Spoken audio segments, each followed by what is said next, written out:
තාත්තා මට කියලා තියෙන කිසි දෙයක් මම ගණන් දෙන්න නැහැ. ඉතින් බය නෑ නේද? හරි. ඒක කොහොමද? එයා පොඩි මගුල. ආයෙත් මොනවද බය වෙන්නේ? බය නෑ. මං හිතන්නේ මේක සාමාන්‍ය දෙයක්. මගේ අත.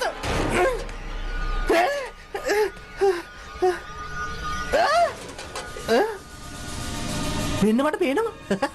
කන්නාඩි දෙක නැතුව මට දැන් පේනවා. අපෝ. හරි කලබල වෙන්න බෑ. දැන් චුට්ටක් ඇවිදින්න. මීට කලින් එක එක සත්තු මාව හපලා තියෙනවනේ. ඒක එච්චර දෙයක් නෙමෙයි. දවසක් පාර යනකොට බල්ලෙකුත් කකුල හැපුවා. අනිත් එක ඉතින් රැයට මදුරු කී දෙනෙක් නම් මාව කනවද? ඉතින් මේ මගුලව කාපු එක තවුලක් නෑ.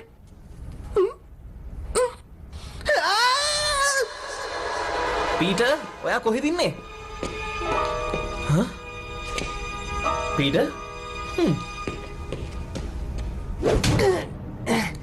මෙතනින් ගියා නම් හොඳයි වගේ. ඔයාලා හිතනවද මේ වගේ ලොකු කතාවක් මං හැරි එක ගියයි කියලා?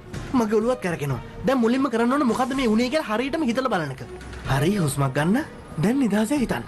මේකත් අනිත් ඒවා වගේ පොඩි ප්‍රශ්නයක්. හැබැයි මේක ගැන විද්‍යාත්මක පැත්තෙන් හිතන්න වෙනවා. හරිනේ. ප්‍රශ්නයක් විසඳන්න පියවර 5ක් කියලා දුන්නානේ. හොඳ වෙලාවට මතක් වුණේ. හරි එහෙනම් වැඩේ පටන් ගමු. නිරීක්ෂණය, උපකල්පනය, පුරෝකතනය, පරීක්ෂණය සහ නිගමනය. තව පුදුම හිතන දෙයක් කියන්නද? මම මේකට තව පියවරක් එකතු කරනවා. ඒක මගේ වුමනාවට කරපු දෙයක්. ඒක තමයි පැරණි සාක්ෂි හෙවීම. පළවෙනි පියවර නිරීක්ෂණය.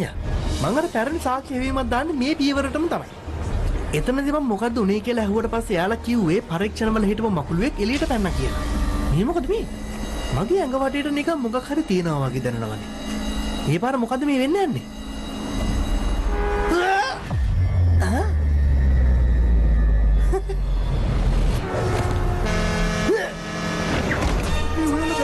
එයා කොහොමද එහෙම කරන්නේ? අපෝ මේක නිරීක්ෂණය කරන වෙලාවක් නෙමෙයි. මට දැනෙනවා මට හොඳ සංවේදනයක් තියෙනවා කියලා. ඒ විතරක් නෙමෙයි. දැන් මේ සිද්ධිය.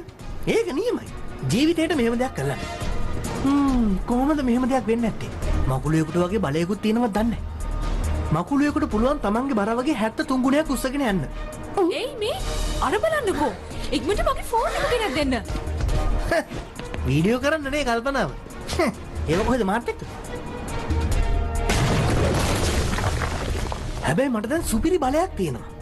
දැන් ඉතින් හැමදේම වෙනස් වෙන්නයි යන්නේ. නිකමට හිතන්න. මේ ලෝකේ ඉන්න හැම සතෙක්ගේම බලයක් ඔයාට ලැබුණොත් මොන වගේ දෙයක් වෙයිද? හිතා ගන්න බෑනේ. ඉතින් මම මේ කියන්නේ සත්තු 457ක් අතරින් චූටි මකුළුවෙක්. මාව කෑවා. මොන වුණත් මං කියන්න ඕනේ. මෙයාගේ බලය නම් සුපිරි. මම තමයි පීටර් පාකර්. මම දැන් ගැටලුවක් විසඳන පියවර 5 පාවිච්චි කරන්න යන්නේ. හරි. අර මකුළුව මාව කෑවට පස්සේ මට වෙන හැම දෙයක්ම හරි අමුතු විදිහටයි වෙන්නේ. ඉතින් මම හෙව්වා මකුළුවේ කෑව මොකද වෙන්නේ කියලා. ඊට පස්සේ මට මේ දෙවෙනි පියවර පාවිච්චි කරන්න උනා. උපකල්පනය. හිතාගන්න බැරි දේවල් සිද්ධ වෙනකොට කරන්න වෙන්නේ ওই දේ විතරයි. ඉතින් මගේ වැඩ ඔක්කොම පැත්තකින් තියලා මම මේ වෙච්ච දේ ගැන උපකල්පනය කරන්න පටන් ගත්තා. අන්තිමටම සුපිරි අදහසක් ආවා. අනතුරක් කලින්ම දැනගන්න පුළුවන් විදිහේ සංවේදක ගොඩක් මකුළුවන්ගේ ඇඟේ තියෙනවා. ඔයාලට කියන්න මටත් ඒක දැනෙනවා. මම ඒකට කියන්නේ මකුළු සංවේදක කියලා. ඒ වගේම යාලට දැල් තියෙනවා. හා මටත් තියෙනවද කියලා බලන්න ඕනේ. දැල් නැත්තම් ඉතින් ලැබ් එකේදී හදාගන්න උනත් පුළුවන් නේ. මකුළුවන්ගේ දැල් වල තියෙන්නේ දියර ප්‍රෝටීන් සහ තදින් ඇලෙන සුළු ද්‍රව්‍යයක්. ඉතින් ඒක නිසා තමයි මකුළුව හරිම ලේසියෙන් එහෙම දැල් වියන්නේ. මාත් මේ ඒක අත්හදා බලන ගමන්. හරි. මම දැන් ඔක්කොම අවුල් ටික ලිහලා තියෙන්නේ. මෙතෙන්ට පොඩි අඩුවකට තියෙන ලස්සන මියුසික් එකක් විතරයි. ඒකත් තිබුණා නියමයි. එහෙනම් ඔන්න බලා ගන්න. ඒක හරිය නෑ වගේ. ඒක නම් නියමයි. ඔක්කොම වැඩ නවත්තලා බේස්බෝල් ගහන්න කියන්න හරිනේ. සමා වෙන්න. නියමයි. මට ඕන දේ මම්ම හදා ගන්නවා. මුලින්ම සරල දෙයකින් පටන් ගමු. නියමයිනේ. පුදුම සනීපයක් තියෙනවා.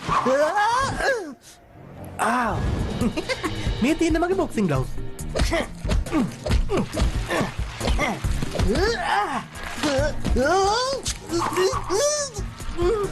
මේක හරියන්නේ නැහැ. හරි. නිදහසේ හිතන්න පීට්. කොතනද අපිට මැස්ස තමයි මකුළුවන්ගේ ප්‍රධාන පෝෂක ආහාරය.